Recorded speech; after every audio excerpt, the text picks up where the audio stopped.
want to discuss Senseonics. Is there some illegal insider transaction going on? You're going to want to watch this video. I'm Juan. I've been trading and investing for over a decade. I've worked for one of the largest companies in Texas, worked in upper management, went back to school to become a financial analyst, and I want to make trading and investing easy for you. So I recently made a video on Senseonics. Will it be acquired? What's next? And I addressed some rumors and gave my opinion, but I wanted to address someone here who kind of spammed and made like multiple comments. Here, the person states that he's a lawyer and that this was not honest to dump free shares on back of the shareholders. It should have waited until March 1st. Everyone had a right to sell on the news and buy back. This is how the game is supposed to be played. First of all, that for a lawyer to say everyone has the right to sell on the news and buy back, that's how the game is supposed to be played. I doubt that that's going to be holding in any court of law. I mean, that doesn't make sense. That's a strategy. There's nothing legally binding that, oh, you have to let us sell on the news and then buy it on the dip. That makes no sense. Second thing, people said that when I talked about Dexcom, that I said Dexicom, which I listened back on the video and I did. It's a mistake. Okay, so it's Dexcom. I understand it's not Dexicom. So he also stated, if you're a Senseonic investor, he warned about this dump. He said that learn about the competitor's name, and that was me pronouncing Dexicom, not Dexcom. I admit that I mispronounced that, okay? And he said you need to look deeper into PHC, where their CEO sits on the board of directors. And then he went on and talked about the illegal selling. So let's see what he's talking about with the PHC, which I'm very familiar with PHC. So PHC is PHC Holding Corporation. They went into an agreement with Essentia, exclusive global commercial agreement with Senseonics. So let's see who's on the board of PHC, members of board. Alan Malus. And corporate officers.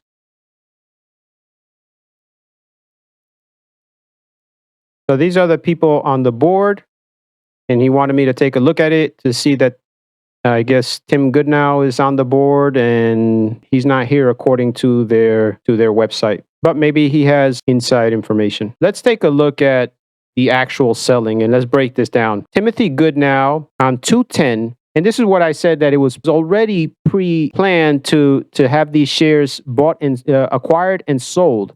This was not out of whim. So if we look here, 210.22, we have here A. A is for securities acquired. So if we look here, there's a parentheses for 1, and we look down here and read this. These stocks, these shares represent a performance-based restrictive stock unit awarded. They received 100% of their RSU vested on February 10. So this is something that was preset to be awarded for their performance restricted stock unit, but this is not selling, right? This is acquired. Now, the next day he sold 464,000 shares. First of all, it's such a small portion to the amount that he owns. Here, he owned 5.2 million.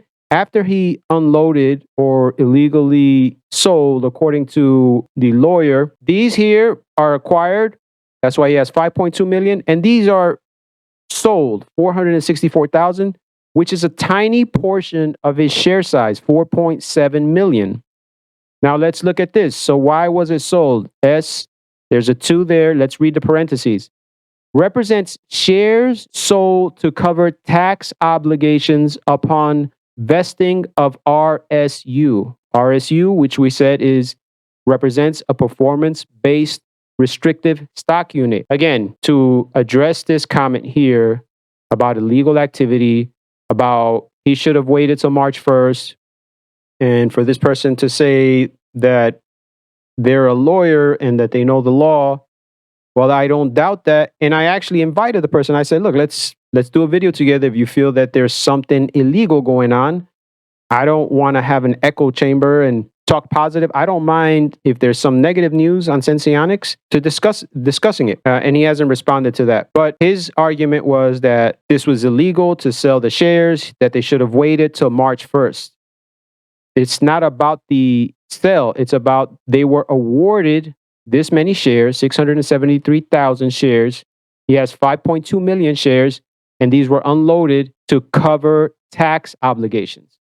Now, we can do this for each person that was awarded and sold and also sold shares. So here, we'll go to the next person down, Kenneth Horton, and we'll look at his, again, same thing, awarded 255,000 shares. Now he has 1.3 million, sold 143,000 shares, bringing him down to 1.2 million. If there was some sort of conspiracy, something major going on, wouldn't you want to sell a larger portion? And again, represents shares sold to cover tax obligations upon vesting of RSU. RSU are the restricted stock units that are awarded on certain times and certain things for performance. Okay, let's go to the next person. So we go to the next person, Senseonics. This is the COO, awarded 260,000 shares, almost 2 million shares. After he sold, it only bring him down to 1.8 million shares. Again, a very small portion. 150,000 shares sold. Let's look at what two parentheses is. Shares sold to cover tax obligations. Let's go to the next person. So there was a total of 5 people that sold. Let's see if they all have the same thing. Again, acquired 165,000 shares. Now he has 380. Sold 72,000 shares, bringing him down to 307. Represents shares sold to cover tax obligations. And the last person, which is the VP of Global Sales and Marketing, awarded 210,000 shares, sold 105, the two parentheses, to cover the tax obligations. There's no conspiracy. There was no illegal selling. These shares were a part of the compensation that they received. They were awarded these shares, and immediately the next day sold a small portion to cover the tax obligation. Nothing else, nothing shady. People are upset that he announced the 14 to 18 million should have been done March 1st. That's your opinion. I spoke to someone from Investors Relation and I followed up, and they said that they specifically mentioned it because of the high expectation that was given, the 30 million. And he wanted to be transparent. That was from their Investor Relation. That's not my opinion. I don't see anything illegal. And if that person that's a lawyer on YouTube that makes comments that we have a right to sell on the news and buy on the dip, lawyers don't speak like that. So I don't know what type of law he practices, but I'm more than happy to have an open discussion with the person. Thank you for watching. See you in the next video.